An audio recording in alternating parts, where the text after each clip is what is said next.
every organization is a group of people who agree to do something together for a wished impact. That's the purpose of the organization. The processes are our agreements about how we work together. The structure is our agreements, how we group ourselves. But when you ask, hey, and what is it that you'd like to have instead? Usually there is silence in the room.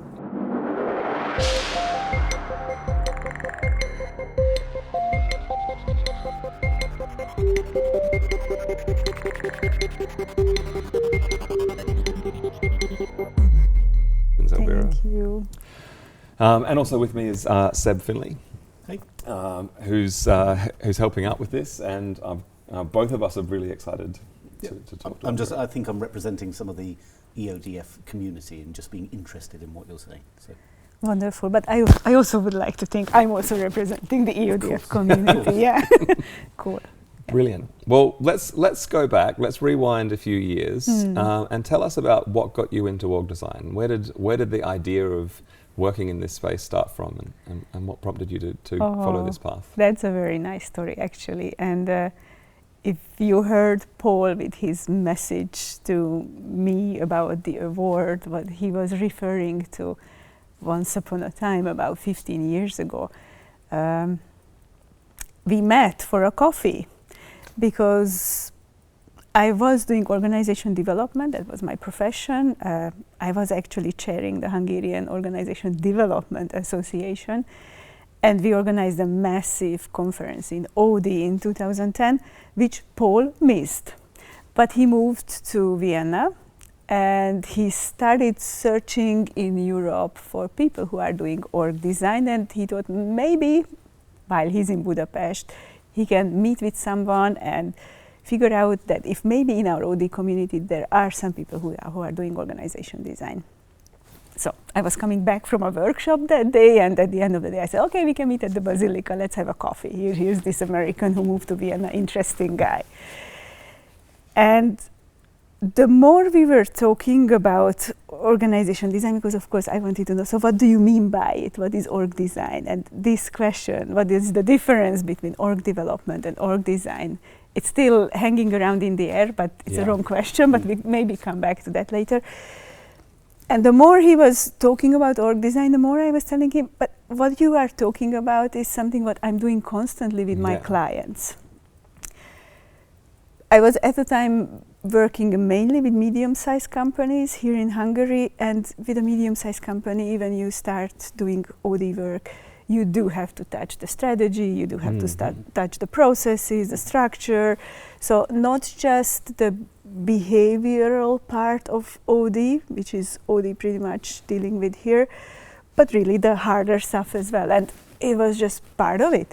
And I even told him, it was very funny because at the Hungarian OD Association, we initiated a project where we were collecting best practices, and you could apply to it. There was some prize, you could win it. And to show a good example, me also as a chair, I told my two young colleagues, come on, we should kind of roll up one of our projects and apply to it to show people that it is something to do. And the jury, who was kind of evaluating these projects and applications, said that, well, half of what we are doing is not OD. And the half they were pointing out is not OD, was the org design part. Exactly.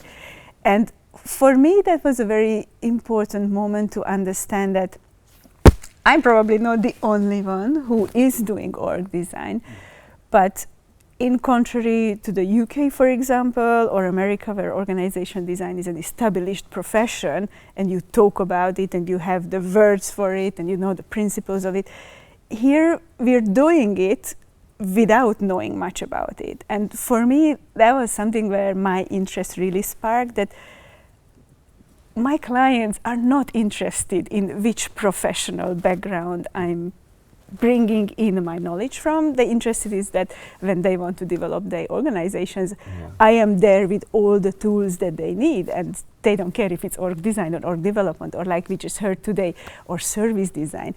It's almost the same. From whichever direction you're coming in, you need all this knowledge to help them to elevate to the next level. It's fascinating you talk about being drawn to org design without even knowing the name, without even having a sort of a spot to place it, just knowing that that was something that was compelling. Yeah, and the more I learned about it, the more I understood how much we are actually doing it, and not just me, but other people, which kind of led me, and then it's in retrospective for the last 15 years, looking back, I'm at a point today when, or in the last 5 years, I've been talking about how we can actually help leaders and people in organizations to realize that they are also doing organization design every day, and by not knowing it, not knowing the language of it, not knowing the principles of it, they trying to do it in the best possible way, but maybe they don't have the full set of the concepts of how to do that. So we'll get to those concepts in a minute. I'd love to dig in deeper. But just before we do, Paul Tolchinsky referred to that meeting with you, that coffee, as one of the most treasured memories of his life. So I suspect that it wasn't just that you talked about org design. There must have been something deeper there. No, there was, and that's also a funny thing. You know, in your professional life, sooner or later you realize what your purpose is.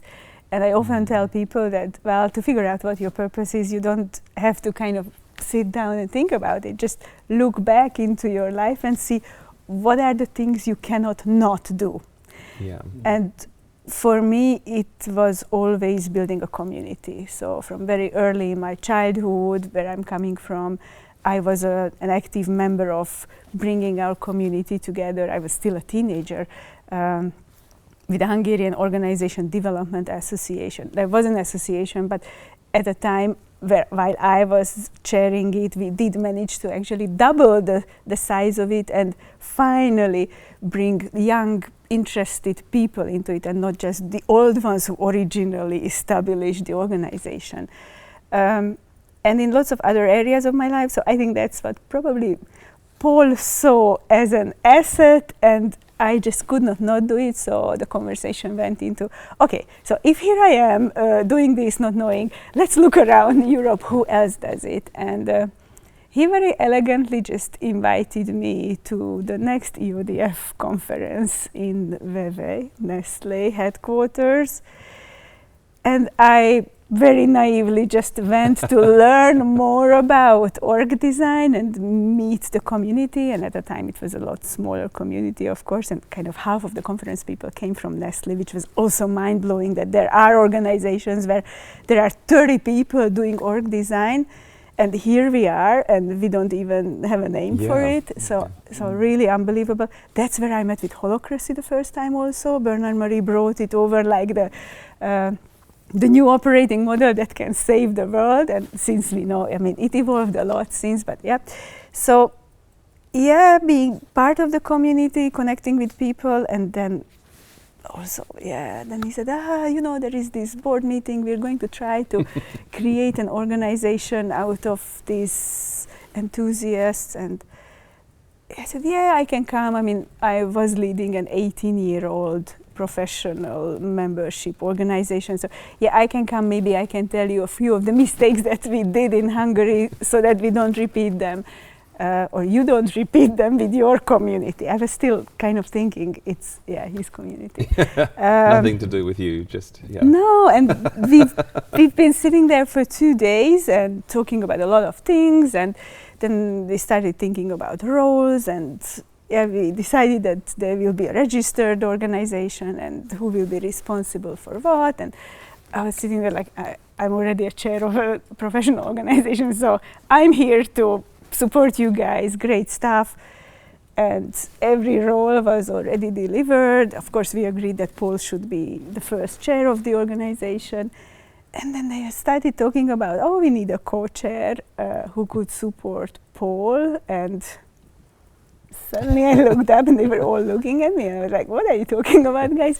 But that's how kind of really our being partner in crime started. And that carried on. So I was a co-chair, then the chair, and then we, I mean, that was 13 years ago, I guess. And if you look at this community today and the faces are changing, so there aren't that many people from the original crowd, so there are new people coming in, but people coming in staying for years. So we met in Lisbon, that was 3 years ago, and here we are, and we're like old friends, so we know each other, and we don't meet throughout the whole year, but when we meet, the energy is here, and it's just amazing. So I guess that's what probably Paul was referring to a little bit.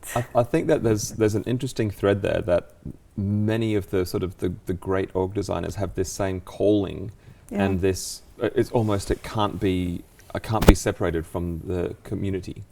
And in my case it's really special also because I've actually learned organization development in a way that it was a pilot program supported by Levi-Strauss Foundation at the time, and it was organization development for non-profit organizations and community development. So they were teaching it together, and I guess that was a proper fit for me also. So my personal interest, purpose, meeting with this, and of course I could never look at organizations also any differently than a community of people, whether they know it or not.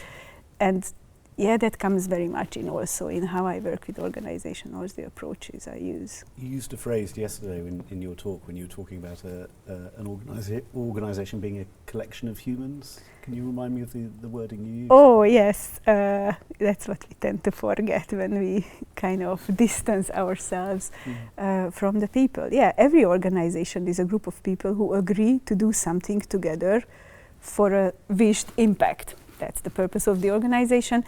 And of course, the larger the organization, the more likely we are to forget this, that we are all there, we all contracted for this, not just with the legal contract, but a psychological contract, and that we are all there to deliver or create that impact. So everything we do in organizations is actually just based on our agreements. And that's when, for example, for me, it kind of piques my ear a bit when we say, there are the processes and the structure and the people.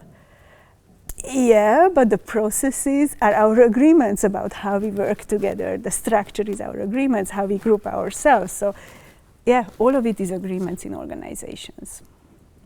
And one of the things that appealed to me about that was that it makes organisation design as a concept much more accessible, because you don't need the terminology exactly and the methodology. And that's one of the things that I was telling you, that it really is my interest. How do we demystify it? Because the way we are talking about it, I got this experience very early while I was still working at Magyar Telekom, and I was bringing in a lot of org design knowledge, or I tried to, and the experience was that on a level we were talking about organization design was completely not understandable for people in the organization. And that's not good. Mm-hmm. We need to have a language that people can understand. And this is how also I was fiddling a lot with the words I'm using, or the definitions even of org design, because even still, and I don't want to challenge it in a way, but in a way I found that the definition we use for organization design officially by the European Organization Design Forum also, it's still distancing from everyday people. And I try to simplify the whole definition, and that's how I ended up with, really every organization has a design at every given moment, so you don't need us necessarily to come into design for you or design with you. And the design is the actual or actually valid explicit and implicit agreements about two things. What is the work we need to do now, and with turbulent times the now is becoming important, and how are we going to do this?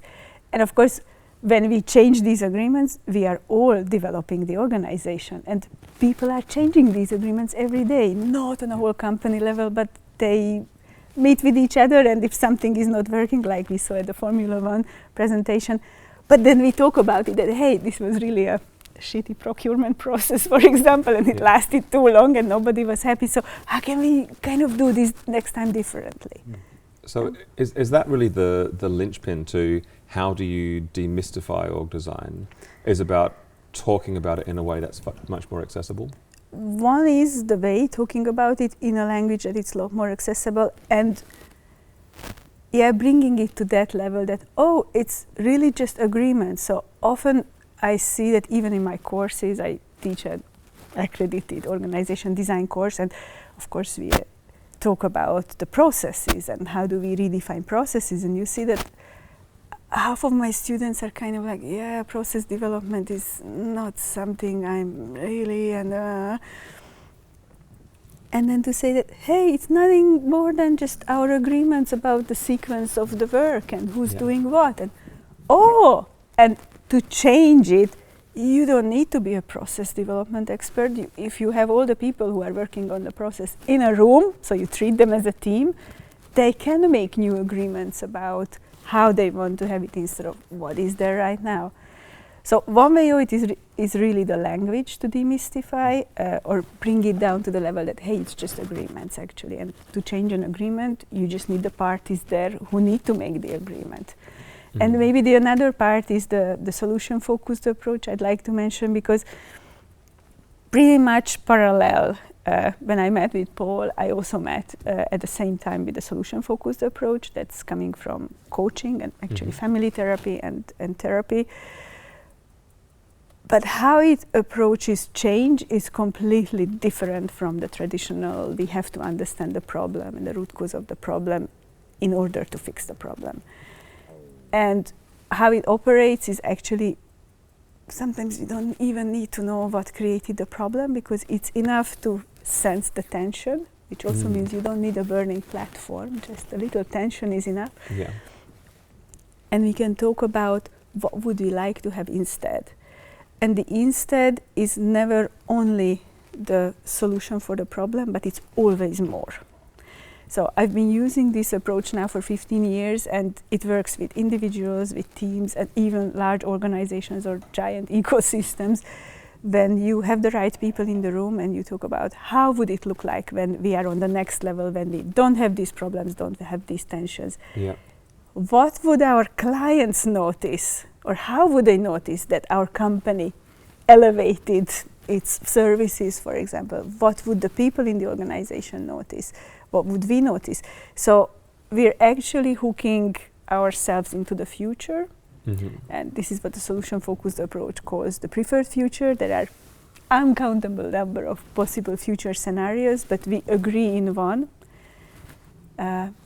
We already made halfway there, because we already agreed, made our first agreements about where do we want to get, instead of focusing on the problem from what we want to get away from. And I've seen this translate through in some, even in some of the templates that I deal with as an org designer, postcard from the future, that kind of that's exactly vision. The same thing, It's a very different way of motivating people as opposed to the terminology of a burning platform.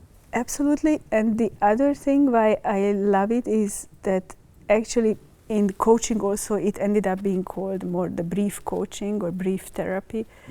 It's the briefness, meaning the shortness. So by not digging deep and talking a lot about the problem, which usually just takes out the energy from the room, we're actually talking about where do we want to be, how are we going to notice it. So the more we talk about it, the more we can add nice little details to that future that we are creating together, which is one, energizing. So you always feel the energy lifting in the room, which you need if you want to create something different than what you have right now. And the other aspect is not looking at change as a linear process, but more like a spiral process, and asking always the questions once we know where we want to get, what is it that's already here from that future? What is it that we're already doing? And quite often, and especially in the life of organizations, what we are finding is things are already there but flying under the radar. Even in a massive agile transformation, if you look, okay, but are there people who are already working or teams who are already working agile in your organization? And probably the top management would say no, but if you would look a little bit, you would find, and that was the case, for example, in the company where I was working at the time, that there were already 30 teams experimenting with things. It was under the radar because it was not clearly said that that's something what we want to do. So in a way, it not just creates energy, but it shortens the the time that we need for change, because then we can start building on what's already there in the organization rather than making the people feel that they have to do something completely different than what they did until now. There was something you've talked about there, which I think is a skill that all org designers really benefit from improving. And you called it the solution plus something more, and you called it the things that are flying under the radar. How do you develop that skill? How do you help to identify the things that might not be overt but are somehow hidden underneath that to find the true problems? You mean in myself as a consultant, or in the organization? That's the wonderful thing also about the solution-focused approach, is that it actually operates with this very simple logic. So we start with the end in mind, which is of course not true. In a minute I'll tell you that we don't jump from standing. So we actually often look to the history of the organization, the history of the unit, and try to make the people see that they've been through phases and they learned a lot, they collected a lot of resources until now, and we're doing this so that they don't focus on the problem for what they invited us, but kind of helping them to widen the horizon, how they are seeing the situation, and with that we're actually inviting them to look into their own evolution already. So they see how they evolved as a team, as a unit, as an organization.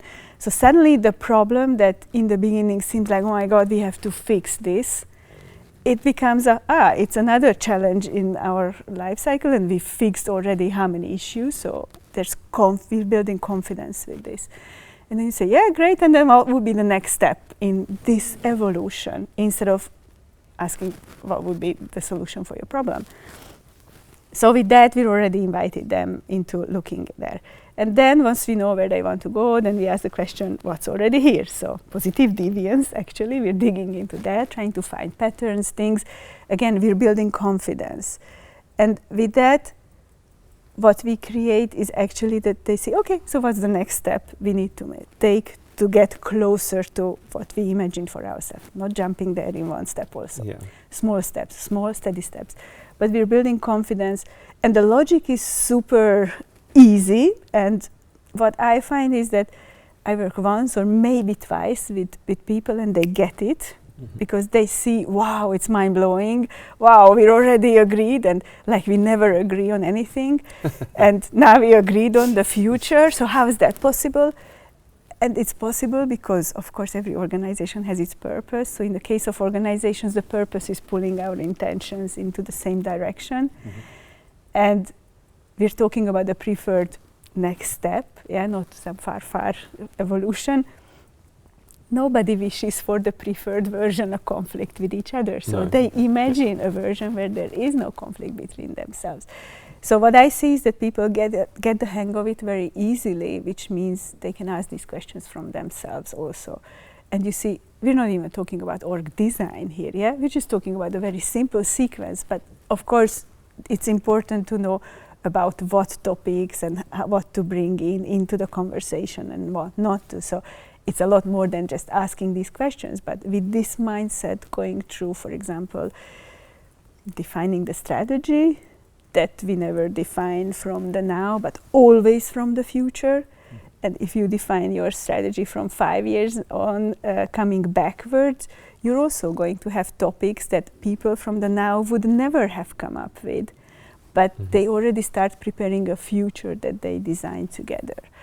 Or when we talk about the processes, you have the people in the room who are touching, for example, your production process, and then we just ask them, hey, how would it look like when it goes smoothly? And they are able to put it together, and then we can have a look at what is it that we are already doing. Simple stop, start, continue. Again, super simple tool, but that's what the solution-focused approach says. Do more of what is working, stop doing what is not working, and try experimenting with new things and see how it goes. So you do a simple stop, start, continue, and then can start working their way towards the ideal process.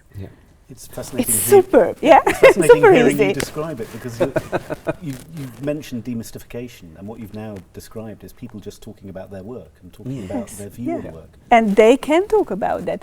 And whenever you ask them, they actually can tell you how they could do things better. And that was something that I also learned in working in a large corporation, that most of the frustration people have and the most of the disengagement is coming because nobody hears them when they already see that, oh God, we're doing this thing again, this in a stupid old way, when it would be so much easier to do it differently. It sounds so easy. It is easy, yeah. But we all know that there's difficulties and problems. And there were a couple of things you mentioned there about the things you shouldn't talk about, or the roadblocks and problems along the way in that process. What do people need to know about how to make the process easy, the things that they should be avoiding focusing on or avoiding bringing into the room? No, I don't think there's anything that they could not bring into the room, but what I would say is maybe how we facilitate these conversations. And for example, a lot of people, or the critics of the solution focused approach, say, oh, this is one of these positive psychology fluffy pink thingy, and you know, people are frustrated or they have problems, so what's happening with the problems? And I think it's very important to say that, one, it's important to acknowledge that why we are in the room, and even talk about it or even give a name to it. But how much time we spend on talking about what we usually already talking about in the coffee corner or on the corridors of the organization, or how much time we spend on this preferred future, so how would it look like when it would be not like this, so what do we want to have instead? That's the crucial thing. And maybe that's also the mind shift that happens very early in these processes, is that people have the vocabulary for their problems. So if you are not wary of it, you can fill a whole day with just talking about the problem, and because that's what we do, we have the words for it. But when you ask, hey, and what is it that you'd like to have instead? Usually there is silence in the room. And that's a very useful, creative silence, when people really have to imagine it and then they have to verbalize it, something that they have not had the possibility to practice it before. And this is, for example, what on my course I try to teach to my students as well, that don't get surprised if you don't get really good or detailed answers for the first time, because it's not something that we ask once. So maybe initially in a process I'm talking with, I don't know, head of HR and the CEO, we're sitting together and I'm asking these questions, and they don't know, or they look at each other, or, oh, well, we don't want them to do this. Great, and what do you want to have them to do instead? So we are really kind of picky on this, and and sometimes it takes maybe 2-3 sessions, and then they have something, and then you ask the question, now who else should be in this should be involved into this conversation, so that it's not just you two wishing for this, but who else should contract for this preferred future. And this is how we can involve and invite more and more people depending on the topic we are working on. And the more people you invite, it never happens that they have a completely different idea about something. The more people you invite into the conversation, the more detail they'll bring from their level. So this is why it's a wonderful process when you get more and more people into the conversation, and then you see how it's really like a painting, that maybe the top management draws some sketches there on the canvas, and the more people are coming and the way we are going in the process is really richer and colorful, and they are painting their best ever painting. So, and it kind of pulls them like a magnet into that direction. You're making me almost come full circle back to the humans, because what you've just described is an approach for org design, but it wasn't rooted, you weren't listing off methodologies. You're talking about humans, and it's going to be deeply reactive as to the OD practitioner or facilitator, who they are and who the people are, and how they felt getting up that morning. You know, it feels like we're stepping away almost from methodology, and it's about that's my way of saying that's how we can demystify it. So the more we talk about methodology language, the more distance we are building between us and our clients. And maybe another thing is also, who does the work or who asks these questions?